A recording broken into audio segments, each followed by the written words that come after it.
Alright, today I am going to be unassembling this KSRD box, mostly because I keep asking people what it looks like inside and nobody seems to know. And there's no videos of it, so figured today is the day.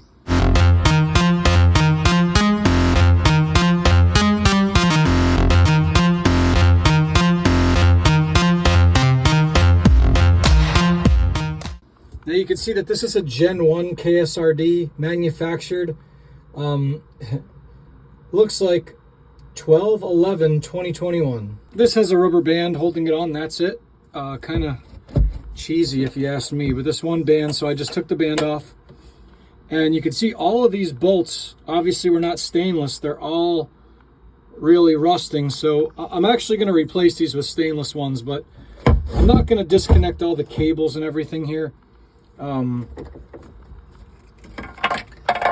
I'm really just gonna unbolt the casing here, and we're gonna see if there's any parts I can grease or anything I could service, and then I want to see just what's inside the box here. Really curious, so let's crack her open. So I've been trying to get these bolts out and spraying them, and I'm like, why are these so difficult to get out? So here's the housing. Look how corroded this housing is already.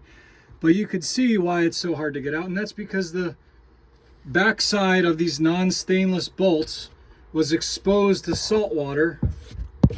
Look at this. And the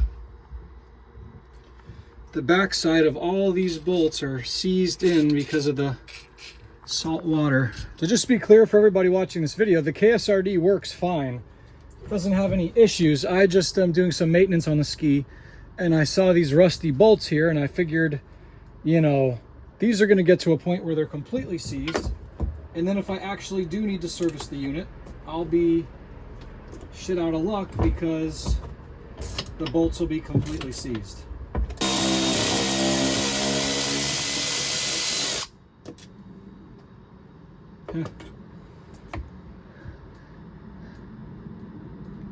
Yeah, you can see the tips of these threads stick out of the bottom and got all corroded. Okay, I haven't seen this yet. This is the first time. This is my first time that I'm going to see this here, so. Oh, look at that. Not really what I expected at all. Pretty much all cast components. Pretty heavy duty, actually. So the good news is that this is a maintenance, we can do some maintenance on this. It does have that classic Kawasaki watertight connector, and you can see the cables look like they're decent quality.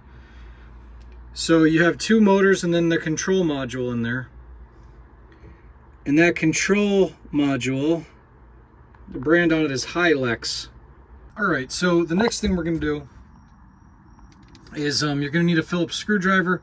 We're going to go ahead and remove these two Phillips right here. Alright, I have those two Phillips removed, and that's going to allow us to pull this little cap off. You can see it's got a plastic bushing there. It's got some grease on it. Probably could use more. It's pretty dry from the factory. So now this here, we're going to pull, but you got to disconnect the cable first. So you can see this is a little pin there. Just to pull that pin, see? Pull the pin. And then this washer looks like it's going to come off, okay. And then I'm going to go ahead and take this cable off. I don't know how, if there's a spring in here or something. Okay. I should be able to move that manually, right? Okay. So here's a blue paint pen.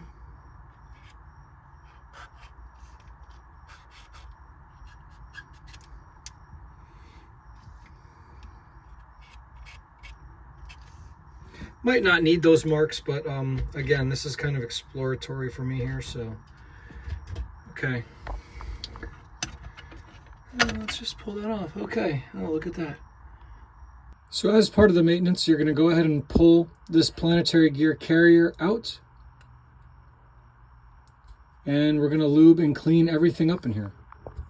take a look at this assembly here. So there is your 2022 Plus KSRD box. I was told that they revised this box in 2023, but I have no clue what the new one looks like or how it's different. But I will tell you, this company, Hilux, that makes this module, they do make automotive window controllers. They make marine actuators that they use on various outboards. They make binnacles, binnacle shifters. So let's take a look now at the assembly here. So this is all aluminum. You can see this is the cap assembly. A little bit of grease from the factory. I mean, a sad attempt, if you ask me. So I'm going to be re-greasing that because all these cables are dry.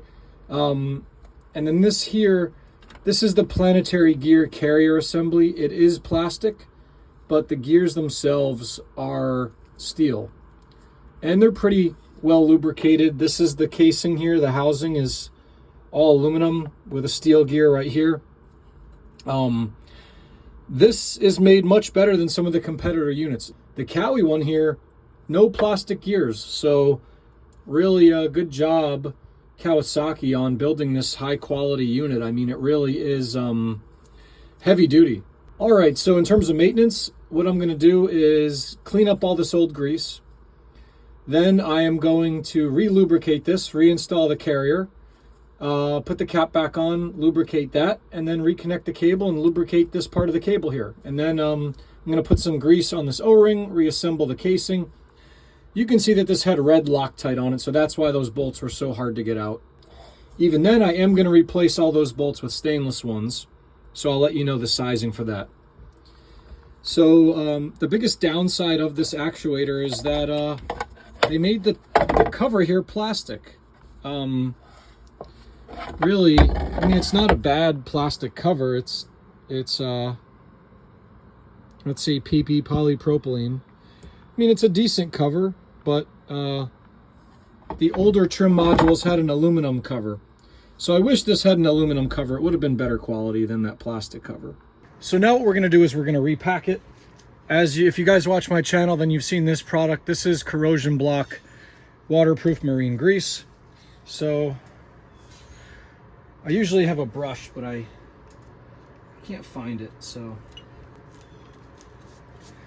with grease, and then I'm going to take my planetary gear carrier assembly and I'm going to go like this with each gear. Perfect. A little more for good luck, why not? The smaller gear goes downwards, obviously, like this.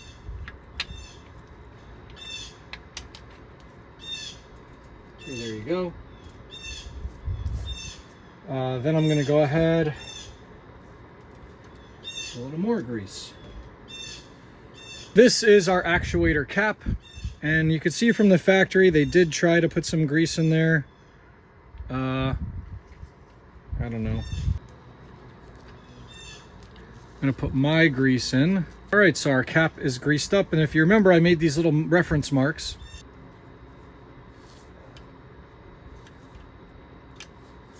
All right, so we got our actuator cap back in place, and now this cable here, I tried to get the boot off and I couldn't, so I give up. But we're just gonna get some grease on that either way.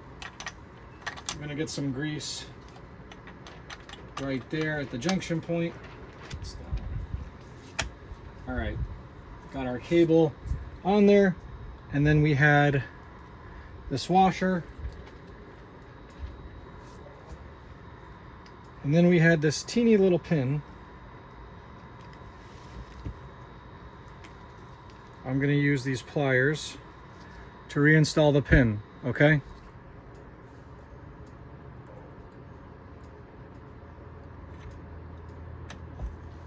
There you go. Then here is our cap. You can see that the plastic piece has two notches that go in like that. Because that is a spinning assembly, I'm also going to make sure to grease the back side of this. Okay, like that. And we're going to install it right like that. You could see that there was a little bit of grease from the factory, but not as much as I think should be there. And now we have these two little Phillips screws, which I'm going to reinstall.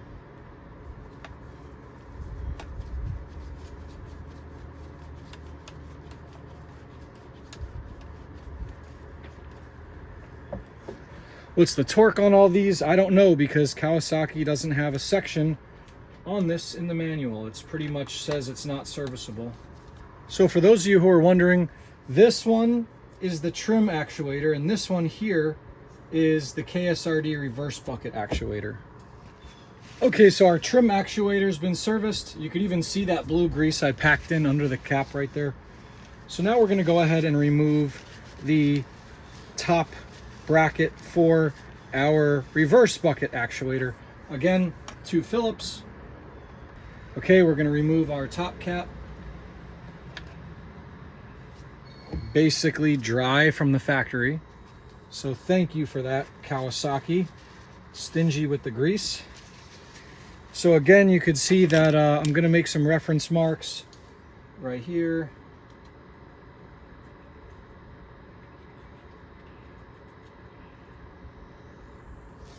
Just so when we put that back, we remember the exact position it was in. Don't want to screw up the system, right? And then while those paint marks dry, we're going to use a small pliers here. This little clip. Again, there you go. And the washer. Then we're going to go ahead and pop the cable off.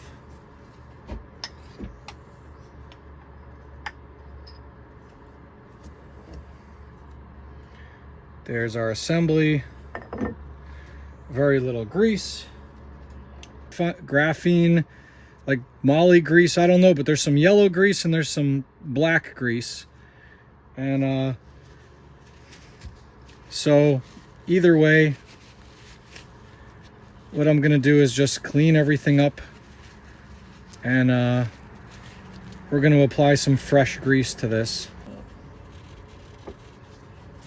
So I'm curious to see what kind of motors are in here. So let's pull that motor out, and I didn't do it with the other one, but let's pull this one out and see if we can see what brand that is or where it's made.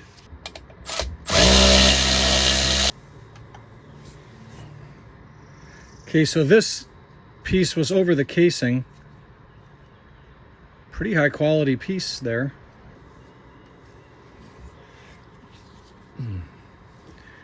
Here you go. Let's see.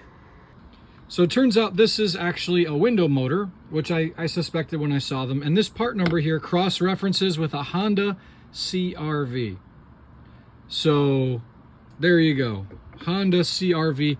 Now I do believe the gear that's on here is different than the you'd find on like a normal Honda part. But you might be able to change out the motor. That might be exactly the same. It really is clean. It doesn't have any issues, so I'm gonna go ahead and reinstall it. All right, so I'm just gonna reinstall this whole assembly here. Here is our gear carrier base.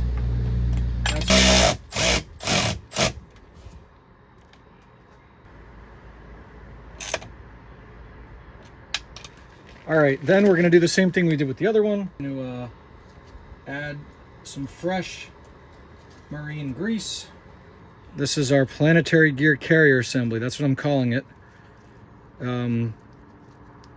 Make sure I get marine grease on all these gears so that my KSRD system functions properly. Okay, now we're going to reinstall this bearing carrier. Again, you might have to play with it a little, get these gears aligned till it meshes. Okay. All right, then here is our cap. And you could see that this there was a feeble attempt from the factory to add grease. We're going to reapply, and then there's this little channel right here. Going to make sure that's got plenty of grease. This is a gearbox, and so grease. Okay. You can see that this was like right there. Perfect. It barely had any. So there you go. Fully coated. Okay. reinstall that.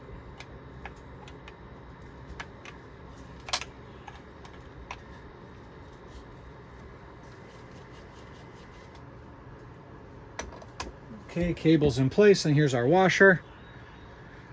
Gonna put grease on the washer. All right, then you're gonna reinstall the little clip. I think I got it right here. There you go. And then we're just gonna put a little more grease on the cable here. And basically, that is it for the KSRD actuator. It's there's not much else we can do with it there. Again, I did grease that O-ring. Now here is the cover, and you can see the cover is a little dirty, so I'm going to clean this cover up. I hate that it's a plastic cover.